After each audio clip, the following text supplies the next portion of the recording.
Hey there, and welcome to season 2 of Eclectish, the podcast. I'm your host, M, and we are now going to be, beginning episode 1 of season 2, which I'm very excited about. I'm going to begin season 2 with a brief introduction about the Coelesti Hierarchia, also known as the angelic hierarchy. A lot of people have heard of this. A lot of people, including myself, hadn't. Whichever the case is, I'm going to be explaining what it is, what it consists of, and the beings that are part of it. I hope you enjoyed this episode tremendously. Well, hopefully the entire season. And yeah, let's jump into it. Now, to begin with, how did the idea for this season and this episode even begin? Well, as I've gotten deeper and deeper into my spiritual journey, I've heard many names of different types of beings or entities, whether good, whether bad, whether high vibrational or low vibrational. And some beings that keep popping up are the archangels. However, the archangels are just a few of many celestial beings, and therefore as I've gotten deep into my studies about angelology, it really piqued my interest, and because of this I'm going to be talking about it, because why not treat Eclectish as a journey we can be in together, am I right? So yeah, also a very prominent situation was the fact that the other day I was meditating and the face of an archangel known as Melchizedek, which I will be talking about in this series, I promise,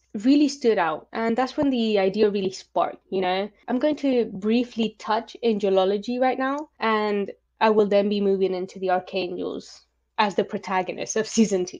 So yeah, let's get on with the meat and potatoes, right? For a little clarification, there is such a thing as an angel hierarchy, or previously referred to as the Coelesti Hierarchia. Now, this was first talked about, I believe, by the author. His name was Pseudo Dionysius from Areopagus. He was a Greek man, obviously. According to him, his personal studies on angelology, he talked about the different ranks of angels, which I'm going to be describing. Now, there's 3 spheres. By spheres, I mean ranks. So treat it as 3 categories or 3 boxes. We're going to be going from the first, the highest rank, to the lowest rank. They are all equally important. They're all here for a reason, just as humans are. Treat it as just different levels of ascended angels. Now, in the first sphere, which is the highest sphere, and therefore the sphere containing celestial beings that are closest to God or closest to Source, the first of the 3 types of angels that fit into the first sphere or first category that are closest to God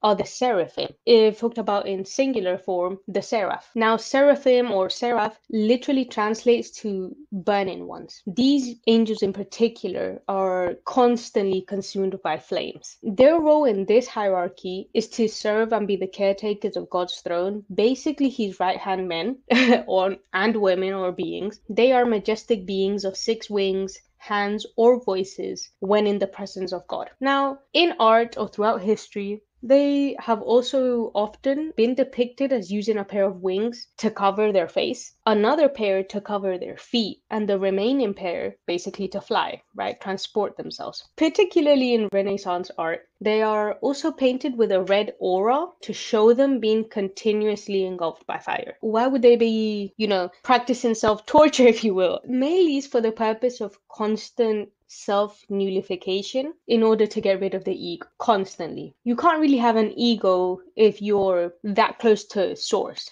It just wouldn't make sense, right? So that was the first of the 3 types of angels in the first sphere. The second highest rank of angels are the cherubim, or often called cherubs. Most people mistake these for the images of a small angel child, commonly depicted in art. Now, this only started to become the custom in very late Renaissance art. Their original description or original form is the following. They are meant to be beings with 4 faces, one of a man, one of an ox, one of a lion, and last but not least, the 4th of an eagle. Now, some of you may recognize the symbol as the symbolism of the 4 evangelists, or, like myself, fellow tarot users, you may have seen them depicted or included in the card of the Wheel of Fortune, especially in the Rider-Waite tarot deck. Yeah, these beings are said to have 4 conjoined wings covered with eyes, and they have the body of a lion and feet of an ox, right?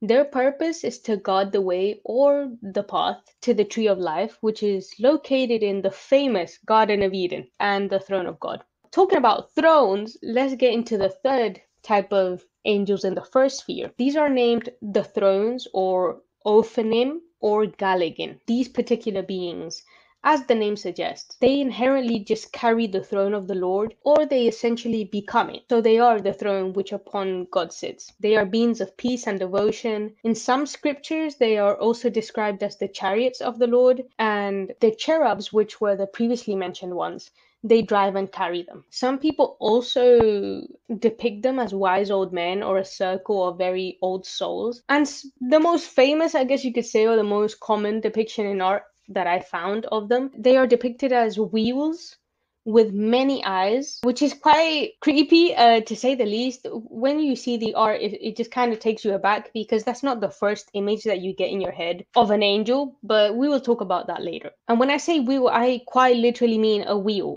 like a circle with either one or many eyes in the middle of it. They are also occasionally painted with flames on them, and they are carried by two sets of wings. They mostly, in particular, reside in the area of the cosmos where material form begins to take shape. They chant and sing to the Lord. They mete out divine justice. And this way, they also maintain the cosmic harmony and all the universal laws. These are the first three types of angels that reside in the first sphere of the angel hierarchy. Their main purpose, or their main goal, is basically to just serve as the heavenly servants of God and the Son incarnated. So yeah, those were the seraph, the cherubs, and the thrones in the first sphere. Now let's move on to the second sphere, which also consists of three types of angels. The first one, these are called dominions slash lordships.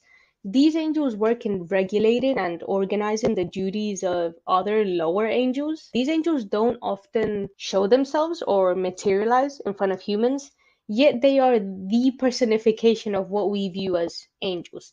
They are the first image that pops into your head when someone mentions an angel. They are divinely beautiful. Occasionally, they also attempt to differ themselves from other angels by carrying an orb of light on their head, and or wielding the same orb of light on the pommel of their swords. Yes, angels do carry weapons. I will be talking about that. Next up, the second rank of angels in the second sphere are called the virtues slash strongholds. And these angels in particular serve as the ministries by which miracles and signs appear in the world.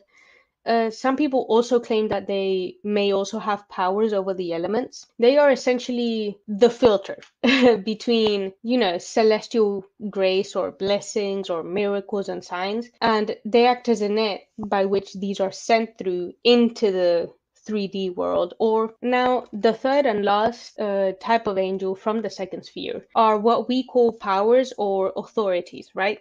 As the name suggests, the angels under this name have the job of not only protecting themselves and other angels from evil spirits, they protect everyone from evil spirits, demons, and just basically any type of entity of ill intent. They essentially are the barriers between the good and bad energies that may attempt to harm other celestial beings. Because of this, they are actually often depicted as wearing armor and carrying weapons to defend from or attack any evil. Because they are the warrior angels, they may also cast these evil spirits into various detention places. They also fulfill the position of bearers of conscience, or, being the keepers of history. They, just as the aforementioned angels, are completely and destined to be loyal to God. They simultaneously also distribute the power, hence their name, or authority of humankind. These are the angels that make up the second sphere. Their main mission or their main focus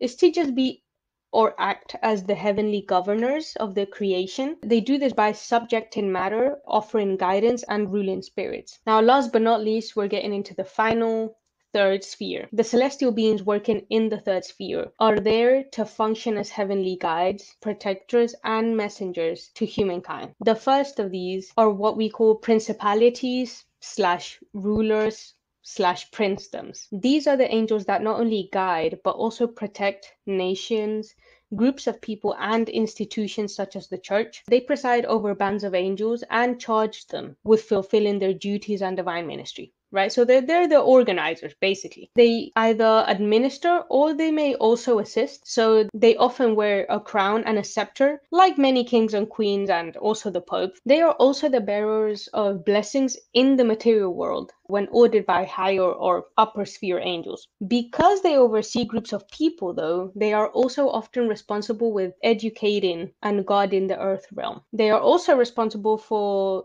the creation of germinal ideas in humans. If you don't know what a germinal idea is, it's basically when you get that light bulb moment. No one has given you the idea, at least no one in the physical realm. You just get it, or you just get a download. But literally, it's just most of the time is the work of these angels. They are the main cause of inspiration and therefore pretty much development of creation and expansion in the 3D. We are often guided by them and taught to gain inspiration and really garner knowledge through creative paths such as science and the arts. We just don't know that we're being guided. The second to last angels in the third sphere are the archangels, which are the main protagonists in season 2. Now, there are a ton, and I mean a ton, of archangels depicted across history, talked about.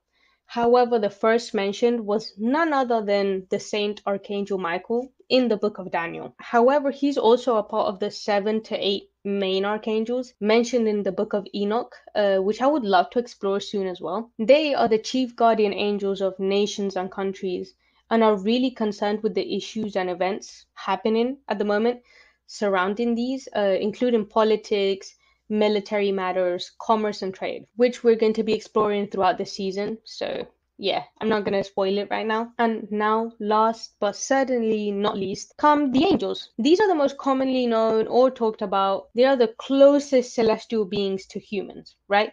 Because they are in the third sphere, they are mostly between the 7D and the 6D, right? And here in the Earth realm, we're in the 3D. So we have a long way to go. If you know about Atlantis and Lemuria, basically they were in the 5D. So they were very close to achieving, like, I guess you could say, angelic energies. But as we all know, that kind of got destroyed. So whatever. Eventually we'll get there. You know, ascension is hard. Now, the purpose of these angels is basically each one is assigned to every single human according to history, right? So yes, every single human has an angel by their side. This angel's role is basically to bring messages and bring comfort to the concerns that, as humans we have. Some also fulfill simultaneously the role of spirit guides. Now, if you don't know what a spirit guide is basically spirit guides are there for you. When no one is there for you, they're there. So it's very sad that a lot of people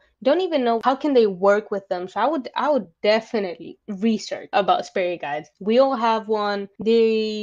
They have helped our ancestors as well in many cases. So I mean, why not talk to them? How are you going to live your entire life journey, without talking to your spirit guide that is right next to you? Like, you may not see them, but they're there. So yeah, a lot of these angels fulfill that role as your spirit guide. They deserve some recognition, man. And yeah, these are the angels that make up the 3 spheres, and I'm really excited to talk about archangels in the second episode. To wrap this up, I just wanted to say thank you to everyone that has been listening to Eclectish. I didn't think that we were going to have an audience. This is insane. So yeah, I just really want to make this is gonna sound corny, but oh well. I want to make this a space where we can really learn together.